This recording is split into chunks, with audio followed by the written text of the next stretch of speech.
Hi, everybody. Welcome to the Steve Kenyon Podcast. I am Steve Kenyon. We are sponsored by Wrangler, Long Live Cowboys, by the Justin Boot Company, the Standard of the West since 1879, by Resistol, we wear it every day, and by Preferred, #1 in ranch and rodeo. Got a fun show coming up for you. Our featured interview in a few minutes from now is with Gleason, the CEO and commissioner of the Professional Bull Riders. We'll talk about some big news the PBR has made this week about their plans for the Professional Bull Riders World Finals, which will be at AT&T Stadium in Arlington, Texas, and at Cowtown Coliseum in Fort Worth, Texas.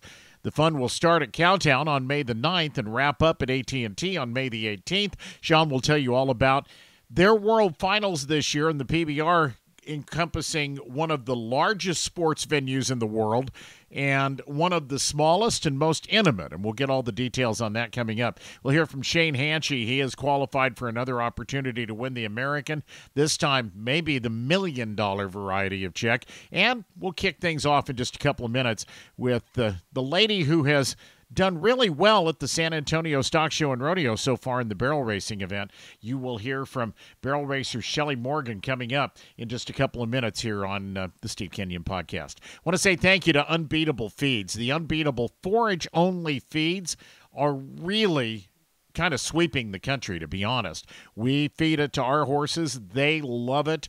You talk to people like Calgary Smith, the Canadian champion team roper, just did real well in San Antonio.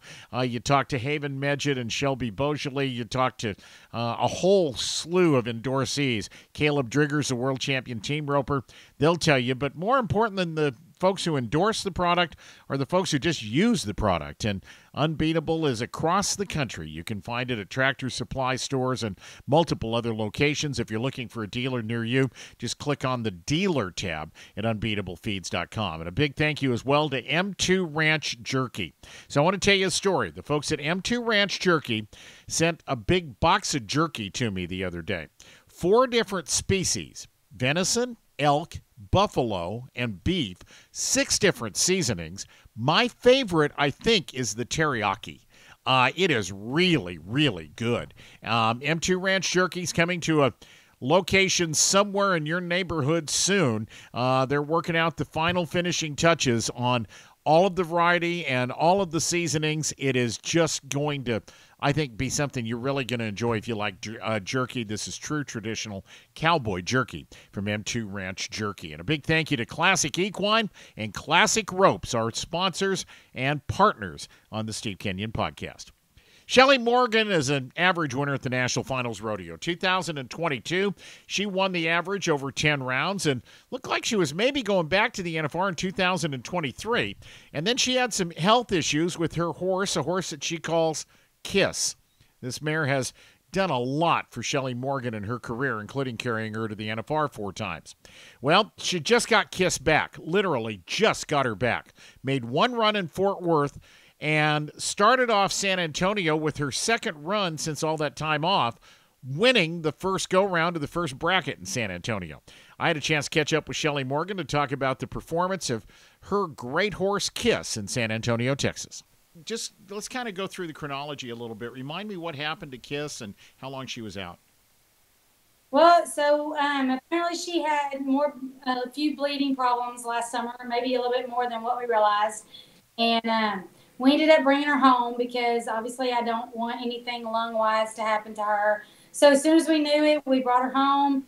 That was the last weekend in August. We actually drove her straight home from Washington. And she has literally been off, completely off, until November. I started walking her. December I started trotting her. And then January we started loping. And then I let her make 1 run at Fort Worth. And then San Antonio was actually her 2nd, 3rd, and 4th run. Wow. So her 2nd run back was in the first round of your bracket in San Antonio. You were 1382 and won the round. Came back in the 3rd round in your bracket. You were 1388. You were 1403 in the middle and finished 2nd behind Donna Kay. Did you have any idea your horse was going to fire like that? I really honestly didn't. You know, a lot of times it takes them a couple of runs to come back. So the run she made at Fort Worth, obviously it wasn't good enough to come back, but actually she clocked better than we thought. because that was her very first run in like, almost 6 months, 5 months for sure. And so no, we really had no idea we actually had tossed it back and forth whether I was going to run the other horse, that Buckskin B. But Kiss is just, rock solid Kiss. So we went with her, and actually, no, she really surprised us. Really surprised us. Yeah. Kiss's registered name is HR Fames Kiss and Tell. She's a 10-year-old mare. Tell me about her bloodlines and kind of give me a little background and history on her. Who started her, and did you raise her, buy her? Where'd she come from? Actually, she belonged to Mike and Liz from Louisiana, and my brother-in-law, my sister's husband, introduced me to them, and as a 3-year-old, I was able to ride her for them. So a guy named, oh my goodness, I'm trying to remember his name. Marco, I think is his name. Toledo. I'm not really sure how to say his last name. But anyway, he actually started her and got her going really good. And then I got her as a 3-year-old and just kind of rode her for the Hayes. And then the December of her 3-year-old year, we actually bought her. And I finished her out and seasoned her. She's by CEO, which obviously is a racehorse. And her mom is a Firewater Flit Dash to Fame mare. Wow.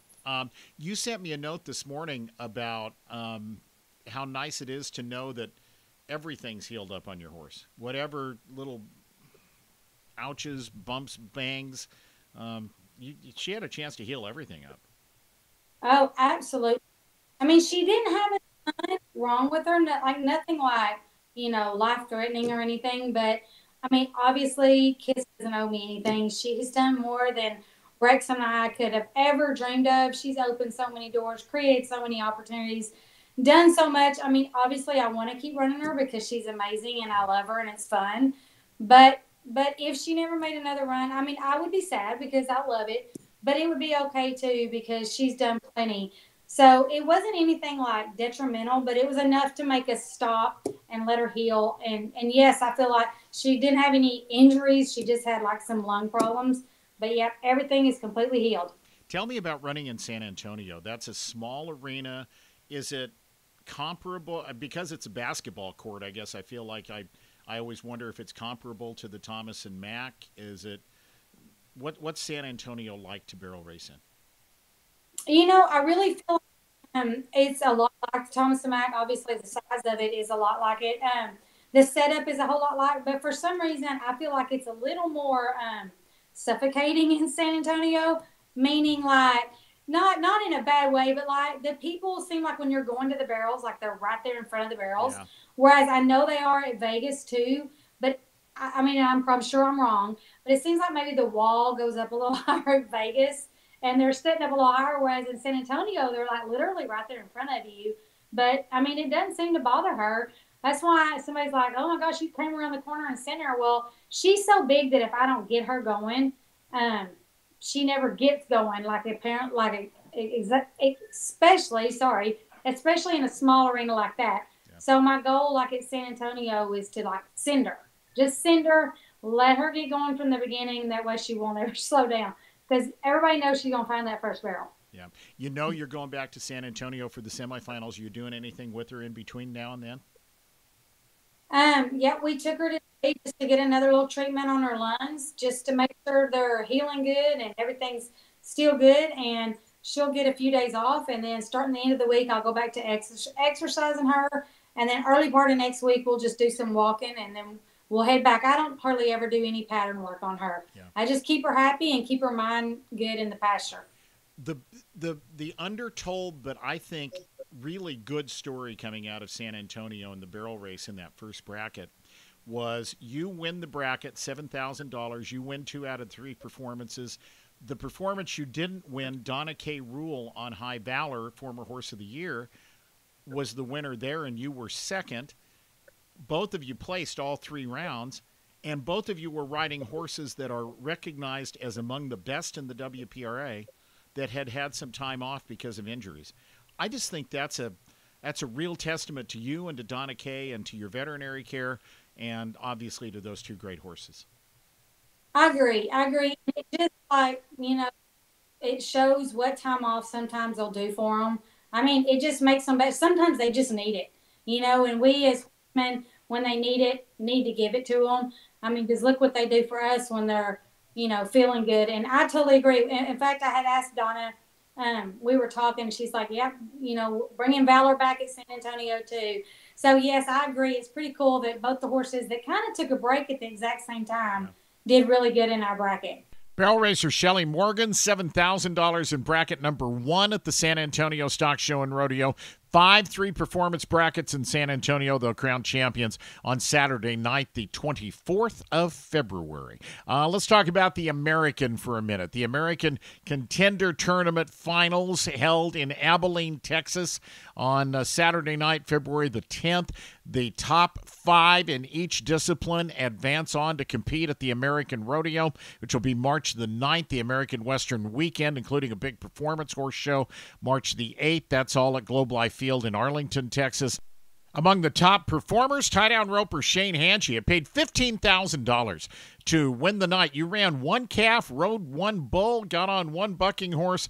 Top 5 advance, and the fast time, the high score, got $15,000. Shane Hanchey was that guy in the tie-down roping. Might remember he's a former champion at the American. I asked him to tell us about it. It was a good night.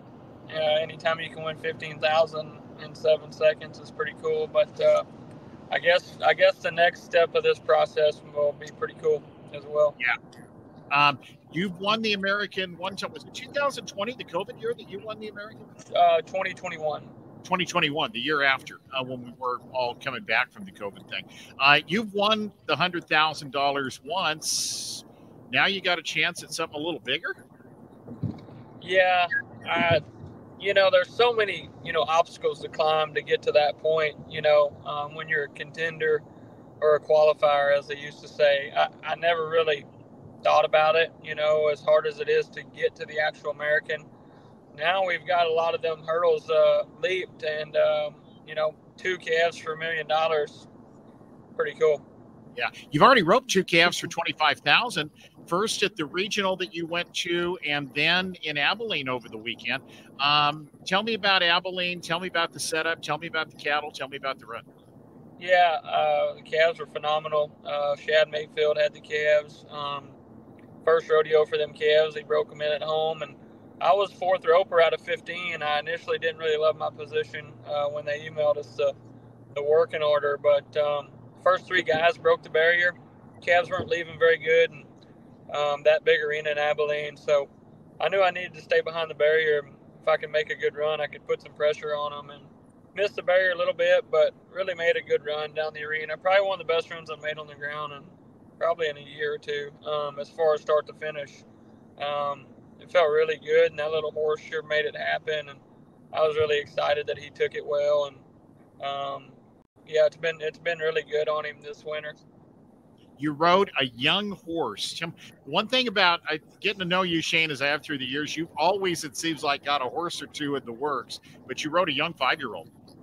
Yeah, Steve, Bugsy getting crippled at the national finals kind of made this horse kind of have to step up, and he really has done that, between the contender finals at Oklahoma City for the regional and then the finals in Abilene, just right there along.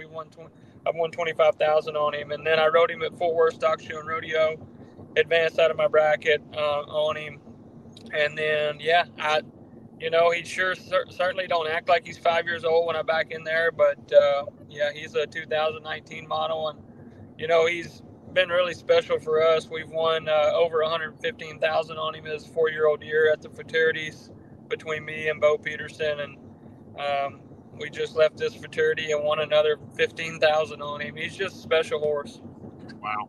I always figure it's they have to be about 6 or 7 before they really start to grow up, and I might be way wrong in saying that, Shane, but for a 5-year-old to do everything you just talked about, that's impressive. Yeah, it really is, Steve. And you're right. I mean, normally, 6, 7, and 8 are still pretty green. But man, he takes everything so good, and nothing seemed to bother him, knock on wood. And yeah, we're going to try him out at Globe Life for $1 million. That's for sure. Yeah. You're going to ride him in San Antonio too? You're in San Antonio this weekend. Yeah, that's what I'm planning on it. I'm gonna know a lot more come the rest of the week. One thing that I've tried to keep telling myself, Steve, is that I don't want to overdo it on him. He still is only 5. I want to make sure and we have something here in a couple years that we can really rodeo and ride him at the big places on. So I'm trying to be patient, man. He's sure making it hard on me not to ride him, because every time I get on him, I seem to win. Yeah, that's kind of like looking at Patrick Mahomes when he was a rookie and saying, "You're a rookie. I don't want to start you, but I really do." Look how he turned out. That's me trying to work in a football comparison just because. Tell me about these futurities, Shane. You told me you won $115,000 on this horse at the futurities last year. You are leading one headed back to Texas to get ready to San Antonio. Talk to me about the growth of futurities for tie down and breakaway horses. Yeah, I mean, I think everybody kind of knows how big the team roping fraternities have been over the last several years, and one thing that's really done helped it a lot is these Royal Crowns that started having breakaway and tie down, and that's mainly where River has won most of his money at. Was the 2 Royal Crown events last year, and then our event in Belton, the Gold Buckle fraternities that me, Haven, Caleb Driggers, and Jeremy Barwick on and started. So there's so much growth in the rope horse industry right now with the performance horses, with these stallion incentives and these great bred horses, that don't necessarily find their place in the cutting or the cow horse world, but transition over to the roping so easy. And I mean, honestly, that's the only reason that I've been able to ride River at these big high pressure situations is because of the fraternities I was able to bring him to last year and expose him. Because any other way before these fraternities started, you had to go to the amateur rodeos or the pro rodeos, and you had to rope against guys riding their good horses and try to win. And it wasn't a good recipe for me. And so now, with these aged event classes, you can expose these horses and they can still win and keep their confidence. It's been a great deal.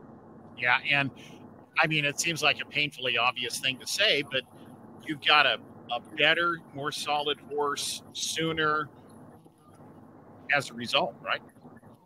Oh, for sure. I mean, I've said it multiple times. I mean, if it wasn't for these fraternities last year, these Royal Crown fraternities and the other ones, that River wouldn't be the horse he was now. And he has a lot of confidence from being able to go there and win, and us, in turn, petting on him and saying how good he was. So, I mean, and that's good money. I mean, $115,000 on a 4-year-old, that's a lot of money. And I couldn't have done that riding him at the amateur rodeos and the pro rodeos that I didn't want to take my good horse to.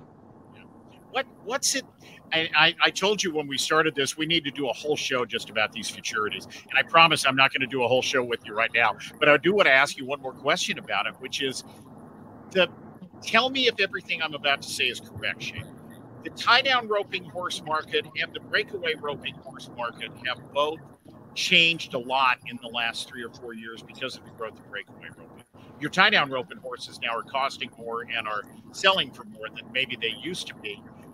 Is this another step in adding even more value to those horses if you decide to either buy one or sell one? Oh, definitely. I mean, this is it's perfect for the seller. And if a guy wants a great horse, it's good for the buyer too. You're just gonna have to spend some money, but they're proven.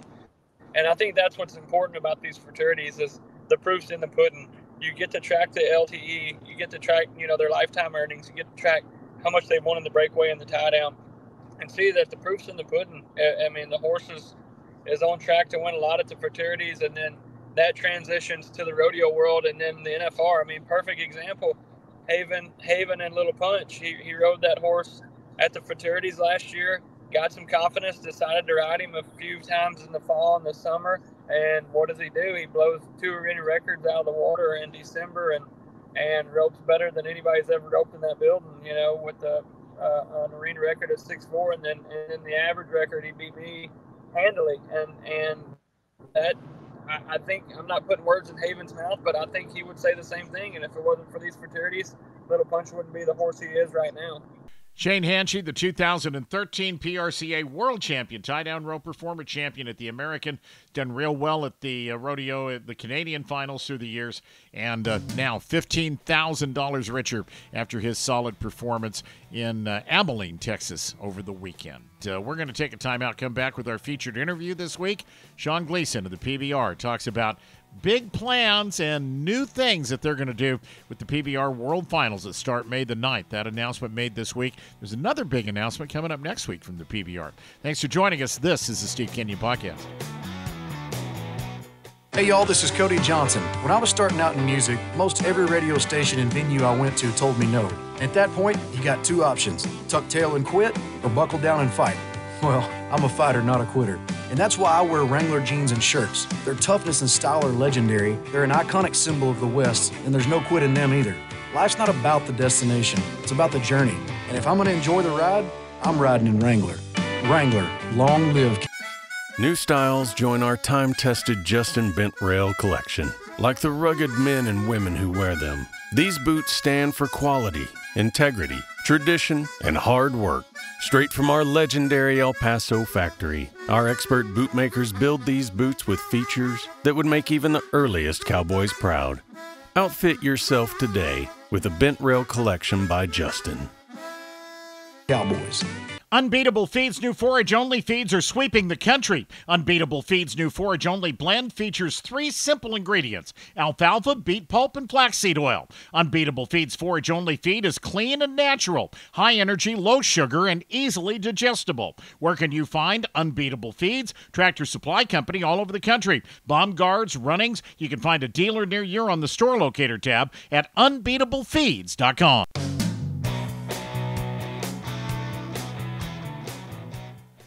Thanks for joining us on the Steve Kenyon Podcast. I am Steve Kenyon. Our featured interview this week presented by Classic Equine and Classic Ropes. The Professional Bull Riders World Finals will begin this year on May the 9th at Cowtown Coliseum in Fort Worth, Texas. The very first PBR was held in 1993 at the Cowtown Coliseum with something called an elimination round. To kick off the PBR Finals, the PBR World Finals will then end on May the 19th at AT&T Stadium in Arlington, Texas. There's an elimination round, a redemption round, Kid Rock's Rockin' Rodeo, and then the PBR Finals, all melded into that 10-day time period. We talked to Sean Gleason, the CEO of the PBR. Yeah, absolutely. Always a pleasure to be on with you, Steve. So happy to do it. So let's talk a little bit about a big announcement that caught my eye. I guess because I love the Fort Worth Stockyards, and I'm a big fan of everything that happens in that historic old building, Cowtown Coliseum. The PBR World Finals are going to have a format this year that it has never, the World Finals have never had before, I think. Is that a correct way of putting it? Involving both AT&T Stadium, which seats 80,000 people when there's a football game there, and Cowtown Coliseum, which is the most intimate setting in all of Western sports. Yeah, I think we're probably in one of the biggest venues in the world and one of the smallest. So why not? and going back, because the very first PBR in 1993 was in Cowtown Coliseum. Tell me about the phased stage. I'm not sure exactly how you guys are referring to it. Tell me about the way the World Finals are going to work this year.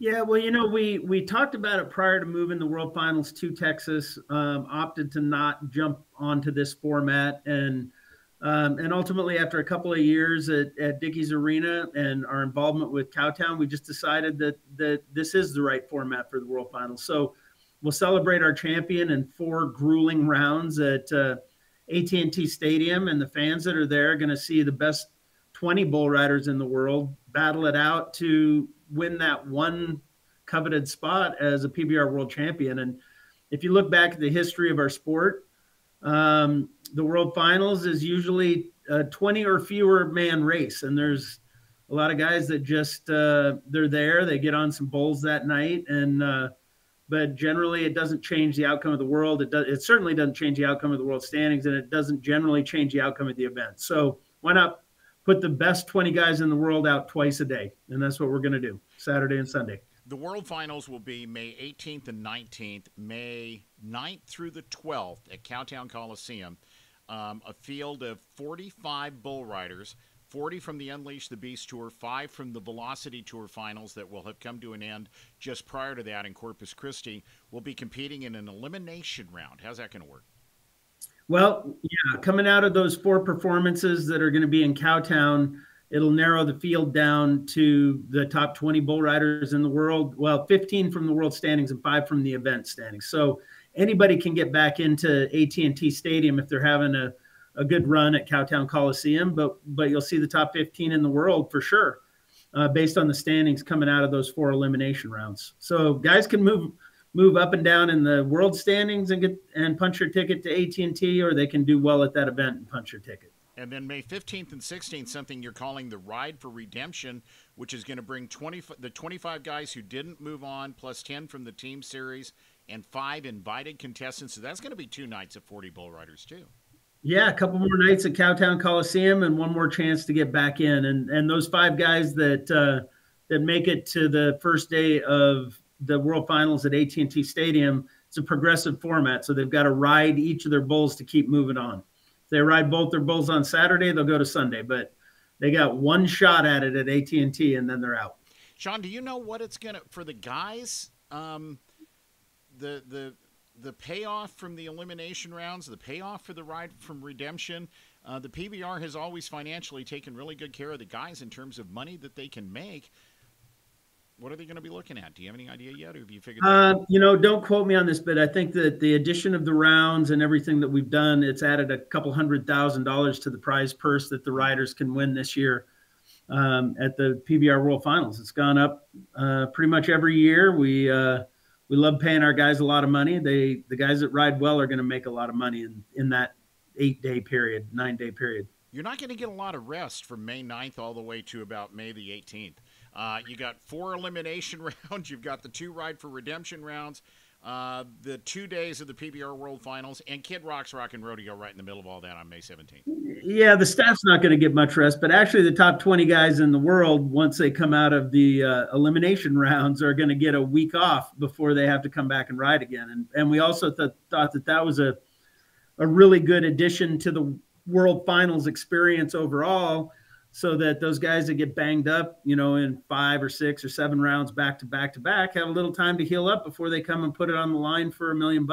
Yeah, you know, I remember times going and watching and a couple of different opportunities you allowed me to come and do a radio broadcast in the PBR finals. And that was one of the things that happened is, you know, guys took a beating sometimes. And so I hadn't thought about that, but it gives them a chance to heal.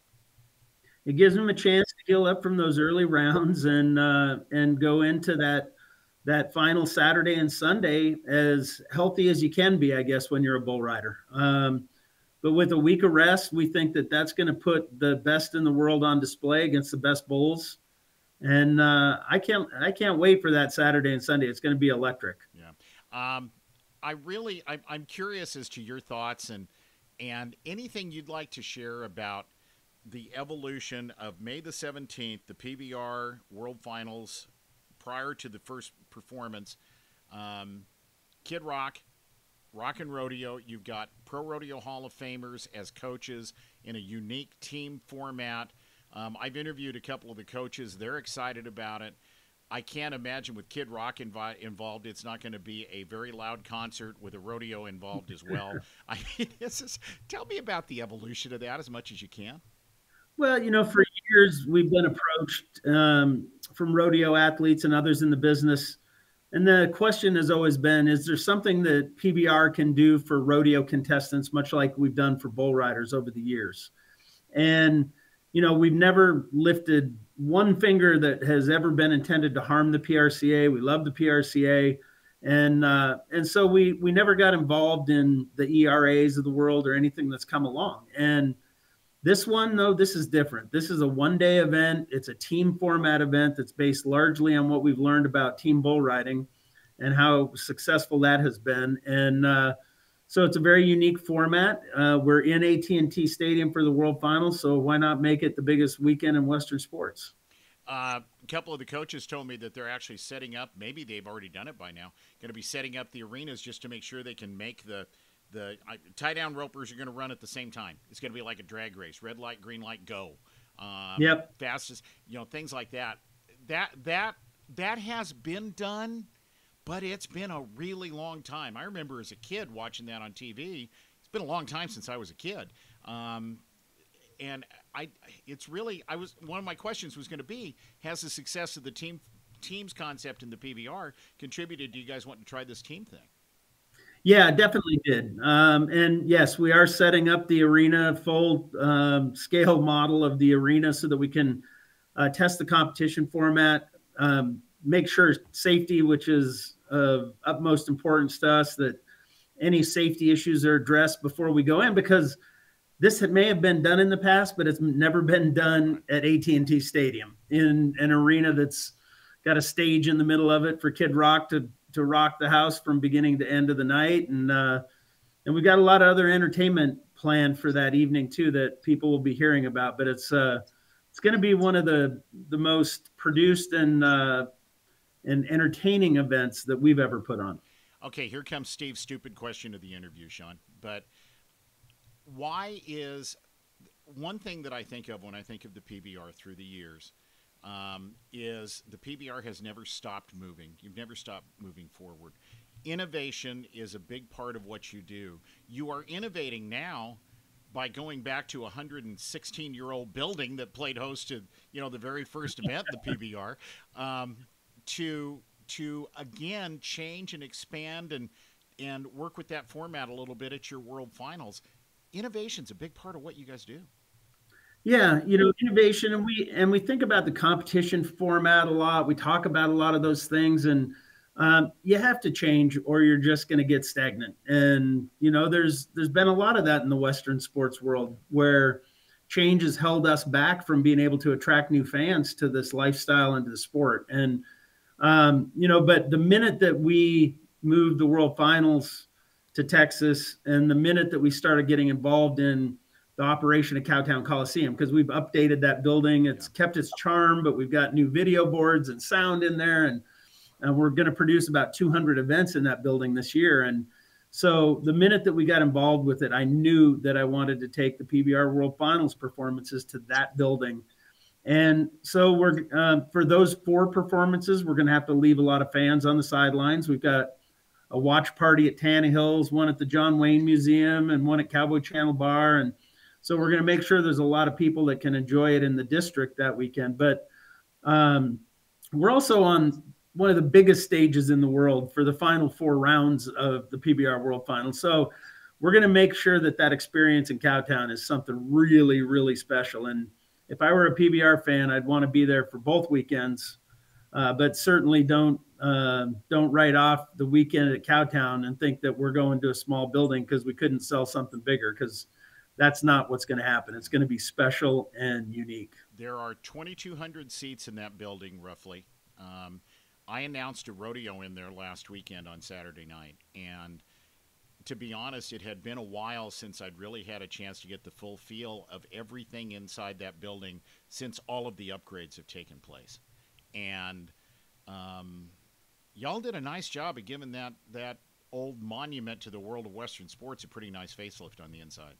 Yeah, it's been fantastic. The events in there are killing it, and people love what we're doing week in and week out. But take all of that you saw now, Steve, and then add the rest of our production that we can possibly fit into that building, and it's going to be an experience. And it's just the history that's there. You know, when you're sitting in a building that every one of your bull riding heroes rode in, period, without exception, that they're looking down on us, thinking that this is going to be as special as we do. Yeah. Sean, last question. A comment from you, if you might, on the Teams series. You're getting ready for your 3rd season, right, of the PBR Team Series. Has it done what you hoped it would do? I know that you're always looking at ways to change and improve. Has it gone where you wanted it to go? Yeah, absolutely. I mean, it's this year was a significant growth in attendance and television viewership over the first year, and fans need to figure stuff out for a while. It's never as fast as I want it to be, but it was a huge year-over-year improvement. And this is breaking news, but look next week for an announcement about some expansion teams coming. So the league's already looking to expand. We'll add a couple cities to the tour next year, and it's just going to keep getting bigger and better. And it's a phenomenal product. If people haven't given it a try yet, that's not the right decision. Don't turn away from it because it's different. Come give it trial one time, and you'll realize why it's catching on so big with a lot of our core fans, but a lot of casual sports fans that have never been before.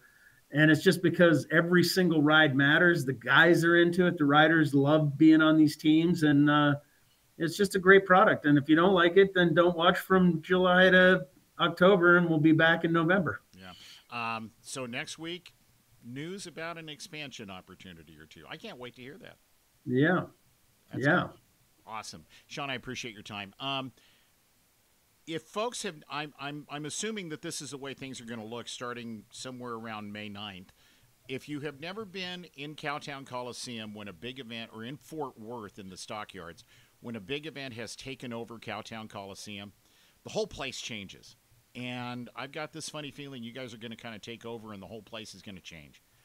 It will. I mean, when the NFR was moved to Texas during COVID, the Stockyards were just alive. Yeah. And, being in that environment with all the history that's around you and the care and that the city of Fort Worth has taken to leave Cowtown and its bones, at the center of everything that you feel when you're in that cobblestone street or that brick street, it's going to be a party up and down Exchange Avenue and every corner of Cowtown Coliseum. And we've also got watch parties set up, like I said. So, Tannehill's will host another 1,000 people.